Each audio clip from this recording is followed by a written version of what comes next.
إن الحمد لله نحمده ونستعينه ونستغفره ونعوذ بالله من شرور أنفسنا ومن سيئات أعمالنا. من يهده الله فلا مضل له ومن يضلله فلا هادي له، وأشهد أن لا إله إلا الله وحده لا شريك له، وأشهد أن محمدًا عبده ورسوله.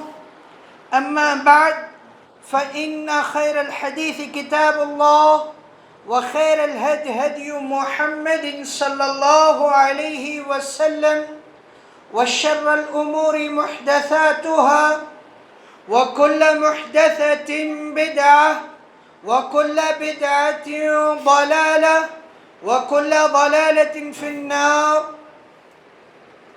قال الله تعالى: فأعوذ بالله من الشيطان الرجيم.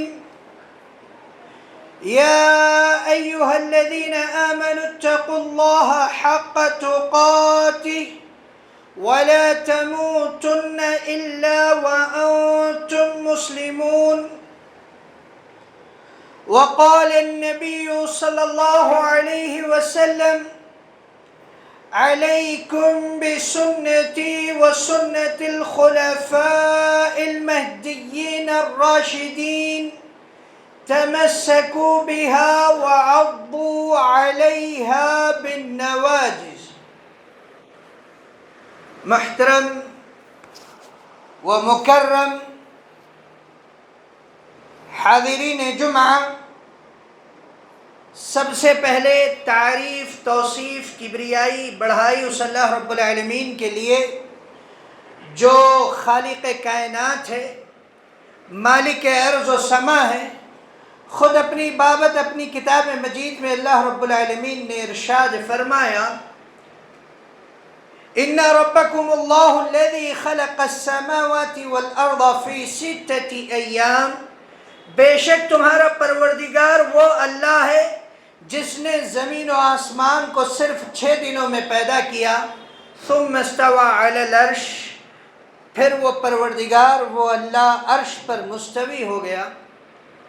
بعدہ لاکھوں کروڑوں درود و سلام ہوں تمام انبیاء کرام پر، خصوصاً اس ذات مقدسہ و مطہرہ پر کہ جن کی پیروی کا حکم، جن کی تابعداری کا حکم اللہ رب العالمین نے قرآن مجید میں یوں بیان کیا کہ وَمَا آتَاكُمُ الرَّسُولُ فَخُذُوهُ، کہ رسول اللہ صلی اللہ علیہ وسلم جو کچھ تمہیں دیں تم اسے لے لو.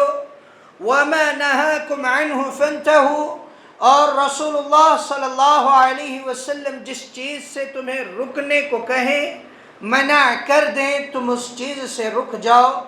اور اسی طریقے سے انسانیت کی بھلائی، انسانیت کی کامیابی اللہ رب العالمین نے اسی پیغمبر یعنی محمد عربی صلی اللہ علیہ وسلم کے نقش قدم میں رکھ دی. اللہ نے فرمایا: لَقَدْ كَانَ لَكُمْ فِي رَسُولِ اللَّهِ أُسْوَةٌ حَسَنَةٌ، کہ تمہارے لیے بہترین نمونہ، نموذج، یعنی ایسی سیرت یا ایسا کردار یا ایسی شخصیت کہ جسے ہم اپنے لیے اپنا نقش قدم بنا لیں تو ہماری زندگی کامیابی و کامرانی کی طرف رواں دواں زندگی بن جائے گی. ہماری زندگی ایک ایسی زندگی بن جائے گی جو دنیا میں تو کامیاب تر رہے گی ہی رہے گی، لیکن نبی محترم صلی اللہ علیہ وسلم کی پیروی سے ہماری یہ زندگی اخروی دور میں بھی ہمارے لیے کامرانی اور کامیابی کا سبب ہوگی. حاضرین گرامی، آج حالات، ماحول ایسا ہے کہ اس کے اندر زیادہ تر دین سے دوری پائی جاتی ہے. عوام کے اندر دور حاضر میں جو دینی شعور ایک مسلمان کو، ایک کلمہ گو پڑھنے والے کو ہونا چاہیے تھا، وہ مفقود نظر آتا ہے۔ لوگوں کے اندر اپنے دین کو جاننے کی، اپنے دین کو سمجھنے کی اور اپنے دین پر عمل کرنے کی وہ خواہش اب باقی نہیں رہی جو پہلے کبھی ہوا کرتی تھی۔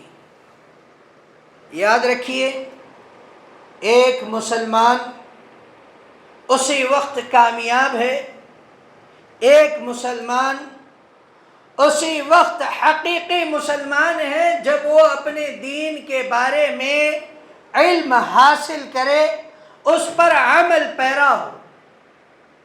آج دور حاضر میں معاملہ یہ ہے، ویڈیوز آپ دیکھتے ہوں گے، لوگ کچھ یوٹیوبر سڑکوں پر نکلے ہوئے ہیں، وہ لوگوں سے سوال کرتے ہیں دینی سوالات، جس میں سوال بھی یہ بھی کیا گیا، مسلمانوں سے جھبا پہنے ہوئے ہیں، ٹوپی ہے، داڑھی ہے، سوال ہوا ان سے کہ آپ کے نبی کا نام کیا ہے صلی اللہ علیہ وسلم؟ جواب نہیں دے پائے۔ کوئی حضرت علی کہتا ہے، کوئی کچھ کہتا ہے، معاذ اللہ۔ محمد عربی صلی اللہ علیہ وسلم جنہیں اس امت کی جانب بھیجا گیا، جو ہمارے رسول ہیں، جن کی رسالت پر ہمیں یقین رکھنا ہے، جن کی رسالت کا ہمیں اقرار کرنا ہے، جب ہم کہیں لا الہ الا اللہ تو ساتھ ہی ساتھ ہمیں یہ بھی کہنا ہے کہ محمد الرسول اللہ، کہ محمد صلی اللہ علیہ وسلم اللہ کے رسول ہیں۔ اس کا بھی علم دور حاضر میں بیشتر لوگوں کو نہیں ہے، اتنا دین سے دور ہو چکے ہیں لوگ، علم دین کا کھوٹا سکہ بھی ان کے ذہن و گمان میں موجود نہیں ہے۔ یاد رکھیے، وقت کی سب سے اہم ضرورت دور حاضر میں اگر کچھ ہے تو علم دین حاصل کرنا ہے۔ ہر شخص کو اپنے دین کے تئیں علم ہونا ضروری ہے، لازم ہے، کیونکہ یہی علم دین ہے جس کے ذریعے سے ہماری یہ دنیاوی زندگی ایک صحیح پہلو پر رواں دوا ہو سکتی ہے، ایک صحیح راستے پر گامزن ہو سکتی ہے۔ اگر علم دین ہماری زندگی میں نہیں تو ہماری زندگی لاپرواہی والی زندگی ہے۔ اگر ہم اپنے دین کا علم حاصل نہیں کرتے تو گویا ہم بھی وہی ہیں جس کے بارے میں اللہ رب العالمین نے فرمایا کہ اولئک کالانعام، وہ جانور کی طرح ہیں، بل ہم اضل، یا پھر اس سے بھی گئے گزرے ہیں۔ کیونکہ جب ہمارے پاس دین کا علم ہوگا تو ہم ایک انسان کی زندگی گزاریں گے، ایک انسان کی زندگی گزاریں گے۔ دین کے علم کے اندر اخلاق ہیں، آداب ہیں، میل ملاپ کے طور طریقے بیان کیے گئے ہیں۔ دین کے علم کے اندر یہاں تک بیان ہوا ہے کہ بیت الخلاء میں کیا پڑھ کر اور کس قدم کے ساتھ داخل ہویا جائے، اور بیت الخلاء سے کیا پڑھ کر اور کس قدم کے ساتھ باہر نکلا جائے، یہاں تک اللہ کے نبی صلی اللہ علیہ وسلم نے اپنی امت کو سکھایا ہے، بتلایا ہے۔ اور دین کا علم میرے اور آپ کے لیے نہایت ضروری ہے۔ اگر ہم اپنے آپ کو کہتے ہیں کہ ہم مسلمان ہیں تو ہمیں اپنے دین کا علم ہونا نہایت ضروری ہے، نہایت ضروری ہے۔ ذرا سوچئے، آج جن سے سوال ہو رہا ہے انہیں اپنے مقام پر ان کے مقام پر اپنے آپ کو ٹھہرائیے اور سوچئے، اگر وہی سوالات اچانک روڈ پر کوئی آپ سے پوچھ لے، آپ جواب نہ دے پائیں تو کیا حشمت ہوگی مسلمانوں کی، کیا شان ہوگی مسلمانوں کی، کیا شوکت ہوگی مسلمانوں کی۔ ذرا سوچئے، غور کیجئے۔ یاد رکھیے، یہ دین کا علم صرف دنیاوی زندگی کی بہتری کے لیے نہیں ہے، بلکہ یہ دین کا علم ہی ہے جو آدمی کو اخروی زندگی میں بھی کامیاب کرا سکتا ہے۔ حتیٰ کہ سب سے اہم اور ضروری چیز جو ایک مسلمان کے لیے ہے وہ ہے رب کی معرفت، یعنی رب کو جاننا، رب کو پہچاننا کہ اللہ ایک اکیلا ہے، وحدہ لا شریک ہے، رازق ہے، مالک ہے، خالق ہے، کہ سب در باطل اور ایک در حق والا، اور وہ در اللہ کا ہے، اور وہ در اللہ کا ہے۔ یہ معرفت بھی آپ کو علم کے بعد ہی ہوگی۔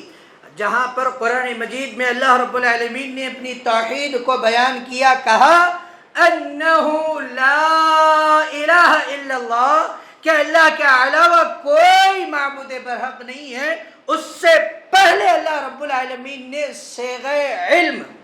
صیغہ علم کا استعمال کیا، فرمایا فاعلم، لفظ علم کا استعمال کیا، فرمایا فاعلم، جان لو، علم حاصل کر لو، اس بات کی تعلیم لے لو، انہ لا الہ الا اللہ، کہ اللہ کے علاوہ کوئی معبود برحق نہیں۔ گویا کہ رب کی معرفت بھی ہمیں علم کے حصول کے بعد ہوگی، رب کی معرفت بھی ہمیں علم کے حصول کے بعد ہوگی۔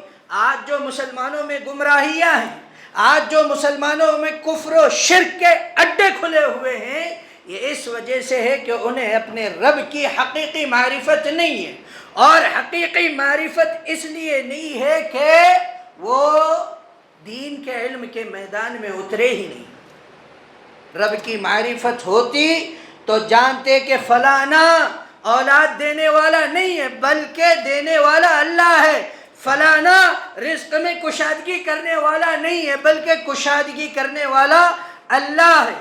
یہ جانتے مسلمان، یہ جانتے مسلمان۔ آج مسلمانوں کو علم دین سے دور رکھ کر ان کے اندر خرافات، ان کے اندر بدعات اور ان کے اندر شرک و کفر کی راہیں ہموار کی جا رہی ہیں۔ مسلمانوں کو چاہیے کہ وہ اپنے دین کا علم حاصل کریں۔ یاد رکھیے، اگر ہماری نسلیں تھوڑا ابتدا سے اس بات پر کام کرتی تو آج ہمارے معاشرے، ہمارے سوسائٹی میں یہ شرک، یہ کفر نہیں پایا جاتا، یہ شرک، یہ کفر نہیں پایا جاتا۔ ہر گھر میں موحد نظر آتا، ہر گھر میں موحد نظر آتا۔ یہ ہماری کمزوری ہے، یہ ہماری کمزوری ہے کہ ہم نے اپنی نسلوں کو یوں ہی چھوڑ دیا، انہیں خرافات میں جانے دیا، انہیں بدعات میں جانے دیا، انہیں شرک و کفر کے درباروں میں جانے دیا۔ یہ ہماری کمزوری ہے۔ انہیں علم دین سے بہراور نہیں کرایا۔ ہماری اپنے بچوں کو لے کر یہ خواہش ہے کہ یہ ڈاکٹر تو بنے، ہماری اپنے بچوں کو لے کر یہ خواہش ہے کہ یہ انجینئر بنے، پائلٹ بنے، نہ جانے اور کیا کچھ بنے، لیکن کسی کی الا ماشاء اللہ والدین ایسے ہیں جن کی خواہش یہ ہے کہ یہ علم دین کا طالب علم بنے۔ الا ماشاء اللہ والدین ایسے ہیں جن کی خواہش یہ ہے، جن کی خواہش یہ ہے۔ یاد رکھیے، یہ فنون جو ہیں، انجینئرنگ، ڈاکٹری وغیرہ، یہ فنون بھی ضروری ہیں لیکن دنیاوی حد تک ضروری ہیں، اخروی زندگی میں یہ آپ کو کامیاب کرنے والے نہیں ہیں۔ اور اسی طریقے سے جس کے پاس علم دین ہے وہ مرنے کے بعد بھی اپنے نامہ اعمال کو بڑھاتا رہے گا، اپنے نامہ اعمال میں ثواب کے درجات بلند کرتا رہے گا، جیسا کہ اللہ کے نبی صلی اللہ علیہ وسلم کی حدیث ہے، اذا مات الانسان، جب انسان مر جاتا ہے، انقطع عملہ، تو عمل کا سلسلہ ختم ہو جاتا ہے، عمل کا سلسلہ ختم ہو جاتا ہے۔ اب اس کے نامہ اعمال میں کسی بھی نیکی کا یا کسی بھی برائی کا اضافہ، کمی بیشی نہیں ہوتی، اعمال کا سلسلہ وہی، جب انسان کی سانس ٹوٹی وہیں اعمال کا سلسلہ ختم۔ لیکن تین چیزیں ہیں جس کے ذریعے سے آدمی قبر میں پہنچنے کے بعد بھی اپنے نامہ اعمال میں اجر و ثواب کو بڑھا سکتا ہے۔ پہلی چیز صدقۃ جاریۃ، صدقہ جاریہ، مسجد بنا دی، جب تک وہ مسجد آباد ہے، لوگ اس میں نماز پڑھ رہے ہیں، سب کا اجر و ثواب اسے پہنچتا رہے گا۔ دوسری چیز، علم ينتفع به، اپنے پیچھے ایسا علم چھوڑ گیا کہ لوگ صدیوں تک اس علم سے فائدہ اٹھاتے رہے، تو جتنی نسلوں نے اس علم سے فائدہ اٹھایا ہے اتنی نسلوں کا اجر و ثواب اسے اس کی قبر میں پہنچتا رہے گا۔ آپ میں سے امام بخاری کا نام کتنے لوگ جانتے ہیں؟ امام بخاری کو کتنے لوگ پہچانتے ہیں؟ بتائیے۔ میرے خیال سے تبارک اللہ سارے کے سارے لوگ جانتے ہیں کہ ایک امام گزرے ہیں جو بخارا کے رہنے والے ہیں، بخاری ہیں، اور انہوں نے حدیث کی ایک کتاب لکھی جس کا نام صحیح بخاری ہے، اور اس میں اللہ کے نبی صلی اللہ علیہ وسلم کی احادیث موجود ہیں، احادیث موجود ہیں، یعنی اللہ کے نبی صلی اللہ علیہ وسلم کے بعد 200 ہجری تک ان کا انتقال ہو گیا تھا، اور آج اللہ کے نبی صلی اللہ علیہ وسلم کے بعد 1400 صدیاں گزر گئی، لیکن ان کا نام، امام بخاری کا نام آج بھی زندہ ہے، آج بھی زندہ ہے۔ لوگ آج بھی انہیں یاد کرتے ہیں، لوگ آج بھی انہی کی کتاب سے احادیث کے حوالے دیتے ہیں کہ میرے نبی کا فرمان یہ ہے، میرے نبی کا عمل یہ ہے، اور جب تک ان کی اس کتاب سے مستفید ہوتا رہے گا تب تک ان کو ان کی قبر میں اجر و ثواب سے نوازا جائے گا۔ سبحان اللہ، یہ ہے علم دین کہ جس کے ذریعے سے ہم قبر میں ہوں اور اجر و ثواب کماتے جائیں۔ علم ينتفع به۔ اور اسی طریقے سے ولد صالح يدعو له، تیسری چیز کہ آدمی جب مر جائے اس کا نامہ اعمال میں اضافہ کرنے کا جو سلسلہ ہے وہ ختم ہو جاتا ہے، لیکن 3 چیزیں ایسی ہیں جس کے ذریعے سے وہ اپنے نامہ اعمال میں اضافہ کر سکتا ہے۔ پہلی بیان ہو گئی صدقہ جاریہ، دوسری بیان ہو گئی کہ علم ينتفع به، ایسا علم جس سے لوگ اس کے مرنے کے بعد بھی فائدہ اٹھاتے رہیں، تیسری ولد صالح يدعو له، نیک اولاد جو اس کے حق میں دعا کرے، نیک اولاد جو اس کے حق میں دعا کرے۔ اور ذرا غور کیجئے، یہاں پر آپ چاہتے ہیں کہ آپ کے مرنے کے بعد آپ کی اولاد آپ کے نامہ اعمال میں اضافے کے لیے دعا کرے، اضافے کے لیے دعا کرے، اور آپ نے اپنے بچے کو، اپنے لڑکے کو علم کا، دین کا ذرہ برابر بھی علم نہیں سکھایا، نہیں بتلایا، اب وہ اولاد آپ کے حق میں کہاں سے دعا کرے گی؟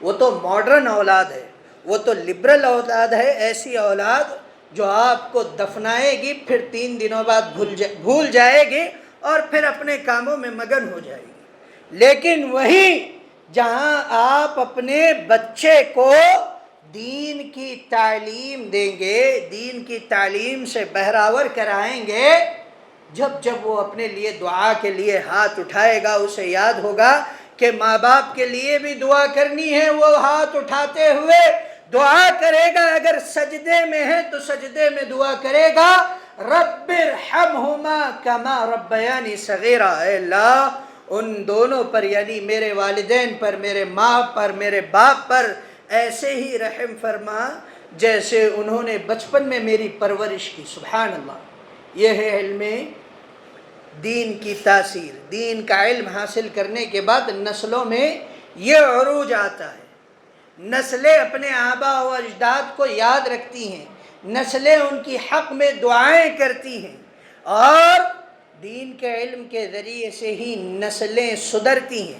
آج لوگوں کو لگتا ہے کہ جو دین کا علم ہے وہ ماڈرن علم سے، یعنی عصری تعلیم سے پچھڑا ہوا ہے، حالانکہ یہ سوچ سب سے بڑی اور غلط سوچ ہے۔ دور جاہلیت میں نبوت کے آنے سے پہلے، نبی صلی اللہ علیہ وسلم کے آنے سے پہلے کتنے لوگ تھے جو ادبا تھے، جو شعراء تھے، لیکن ان کے پاس ادبا ہونے کے باوجود، ان کے پاس شعراء ہونے کے باوجود، حتیٰ کہ وہاں پر ابو الحکم فیصلہ کرنے والے تک تھے، ابو الحکم یعنی فیصلہ کرنے والے کے باپ، ایسے بھی القاب والے لوگ موجود تھے، لیکن جہالت کا یہ دورہ تھا کہ لوٹ لیا جاتا تھا، لڑکیوں کو زندہ درگور کر دیا جاتا تھا، عصمت دری پھیلی ہوئی تھی، زنا کاری کے اڈے کھلے ہوئے تھے۔ لیکن جب نبوت آئی، جب دین اسلام آیا، جب نبی صلی اللہ علیہ وسلم کو مبعوث فرمایا گیا، تو یہ تمام برائیاں معاشرے سے ختم کر دی گئی، اور ایسی ختم کر دی گئی کہ آدمی کو اللہ کے نبی صلی اللہ علیہ وسلم نے فرمایا کہ اگر پہلی نظر فجعہ اچانک والی نظر ہے تو وہ معاف ہے، اگر دوبارہ دیکھتے ہیں تو پھر وہ گناہ ہے۔ یہ تعلیم دی گئی۔ عورتوں کی عزت کیسے کی جائے اور وہ معاشرہ کیسا ہونا چاہیے جس میں عورتوں کی عزت ہوتی ہے، یہ دین اسلام نے سکھایا، یہ دین اسلام نے سکھایا۔ وَلَا تَبَرُّجْنَا تَبَرُّجَ الْجَاهِلِيَّةِ الْأُولَى، عورتوں کو کہا کہ تم گھر کی ملکہ ہو، لہذا جاہلیت میں جس طریقے سے چوکھٹ پکڑ کر بیٹھا کرتی تھی، ملکہ کی یہ شان و شوکت نہیں ہے، ایسے بیٹھا مت کرو، یہ حکم ہوا قرآن مجید کے اندر۔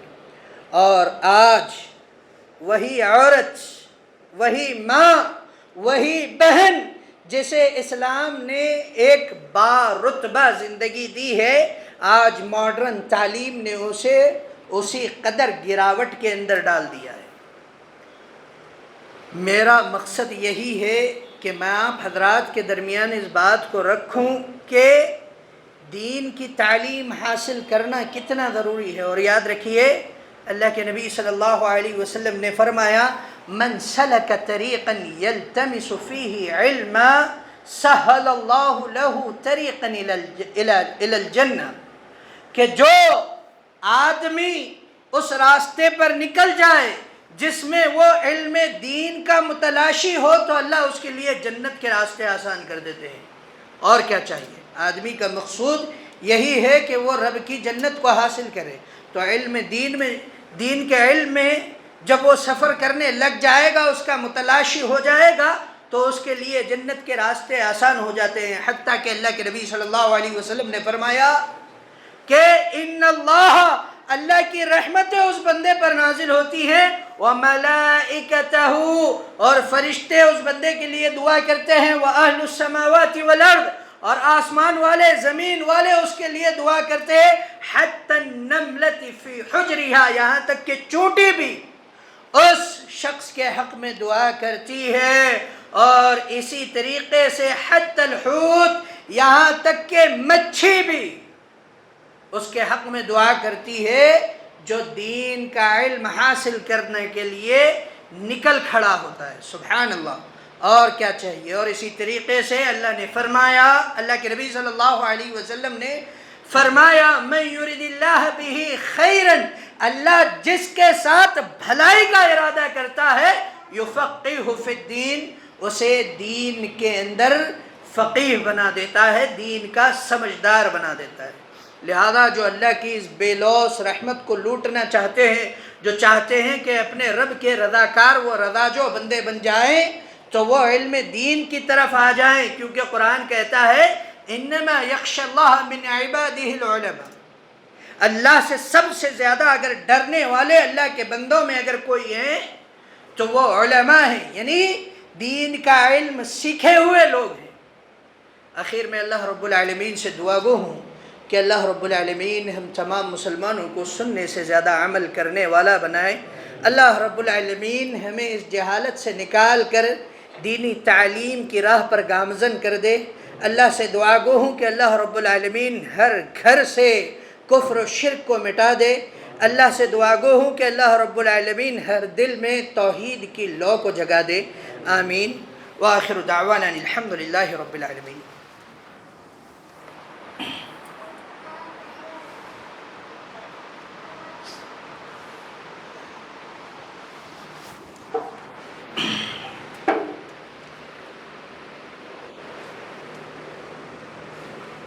إن الحمد لله نحمده ونستعينه ونستغفره ونعوذ بالله من شرور أنفسنا ومن سيئات أعمالنا. من يهده الله فلا مضل له ومن يضلله فلا هادي له، وأشهد أن لا إله إلا الله وحده لا شريك له، وأشهد أن محمدا عبده ورسوله. أما بعد، فإن خير الحديث كتاب الله، وخير هدي محمد صلى الله عليه وسلم، وشر الأمور محدثاتها، وكل محدثة بدعة، وكل بدعة ضلالة، وكل ضلالة في النار. قد قال الله تعالى أن نصلي على نبينا صلى الله عليه وسلم. اللهم صل على محمد وعلى آل محمد كما صليت على إبراهيم وعلى آل إبراهيم إنك حميد مجيد. اللهم بارك على محمد وعلى آل محمد كما باركت على إبراهيم وعلى آل إبراهيم إنك حميد مجيد. قال الله تعالى: فأعوذ بالله من الشيطان الرجيم. يا أيها الذين آمنوا اذكروا الله ذكرا كثيرا وسبحوه بكرة وأصيلا، ولذكر الله تعالى أعلى وأولى وأعظم وأهم وأكبر. قوموا إلى الصلاة.